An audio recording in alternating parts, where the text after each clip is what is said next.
but I had not really done the costiera and understood that specific culture, Praiano, Positano, Amalfi. And I have immediately, all of that informed the process, because this show, while we were preparing the show, we had the writer's strike. COVID had just ended. We had to make a lot of changes and bring on new additional writers, and we were casting, and as a producer I was involved in the locations and the casting and the wardrobe and the writing, so we were always making adjustments. And so as you fall in love with a new part of the country, you make some changes and adjust a character's backstory. Maybe Antonio Girardi's character is from Napoli, where my character is from, and what little things can we do to change. The nice thing about a show is you have a little bit more room. A film, once you've shot it, it's locked, it's over, but at a series, you can make a change. If you miss something in episode 2, maybe you can explain it in episode 3. So the country was very much a character. Definitely, I find them to be complementary. However, it is certainly more stressful. You're never not working. You know, a lot of times when you're shooting as an actor, the scenes you're not in, you're not really concerned with. That's your day off, or that you have a couple hours off. As a producer, it all matters, and I might be on set worrying about wardrobe or continuity or something like that. So, but that's the way my brain works already, so I'm happy to do it. I've directed television as well, and get to learn from Adam. Bernstein is incredible, and Giacomo Martelli is an incredible director as well. So I'm a student. I love learning and just being on set. I love what we do. So it was really a joy to be able to be working in wearing all these hats. I think it's like a lot of things in America, it's a little bit more money-driven. It's kind of go, go, go. Whereas in Italy and a lot of parts of Europe, it's more about quality of life.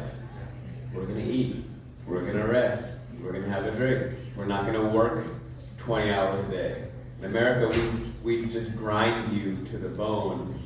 And so it's certainly more pleasant to have food brought on set all the time and people taking care of you, and you're learning about people's families. It's a nicer atmosphere.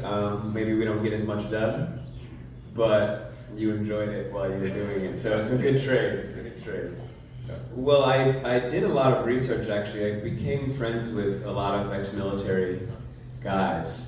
Who've done this work. People who have spent their entire adult life in the military doing secret missions, hardcore special operations, Green Berets, special forces guys who then that's their world, and then at some point they have to leave and they have to return to the real world.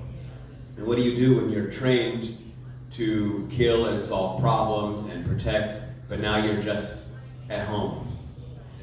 A lot of times it's a very difficult transition for them into regular life.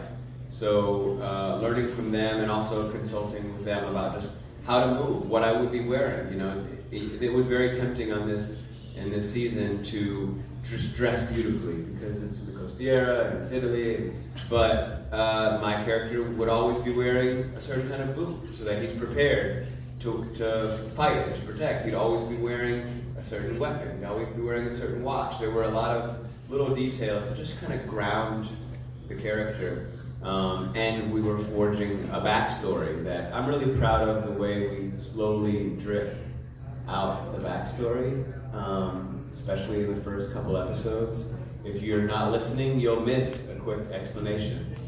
So that was something we were very careful about, not over-explaining, trusting the audience, giving enough respect to the audience that they're smart, and if they're listening, they'll put it together.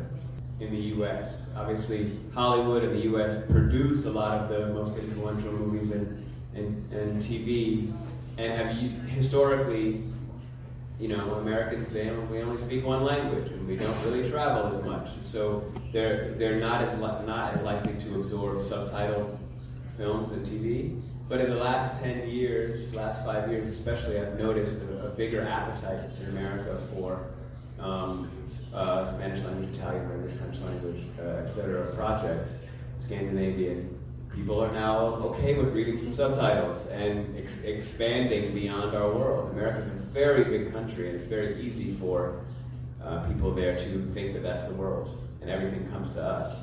But it's time for, I think, people are waking up and experiencing the beauty of other cultures, and that's really, really valuable as we struggle with other issues politically, to just remind yourself that you're part of the world, that everybody doesn't have to think, eat, look, or feel like you, and they still have incredible value. So I'm proud of our small contribution to that, expanding the world and reminding people how many different ways there are to exist.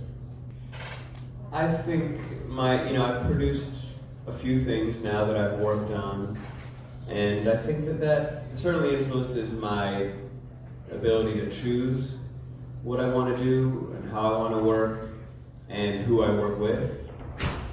It also helps me in the process of learning how to communicate effectively. You know, filmmaking, a lot of times we get the credit, the lead actor or the director gets the credit, but it is a very collaborative medium. To make one episode of television, you need 40 to 70 people to do their job really perfectly. It's a group effort, and so the experience being a producer really helps appreciate that and always learn how to better communicate. And I don't know if a lot of you guys are film students or interested in filmmaking, but it is a collaborative medium. Nobody can do this by themselves, so it's really always important to be treating people with respect, asking questions, don't pretend you know things you don't know, ask questions, and that's always a fun part for me.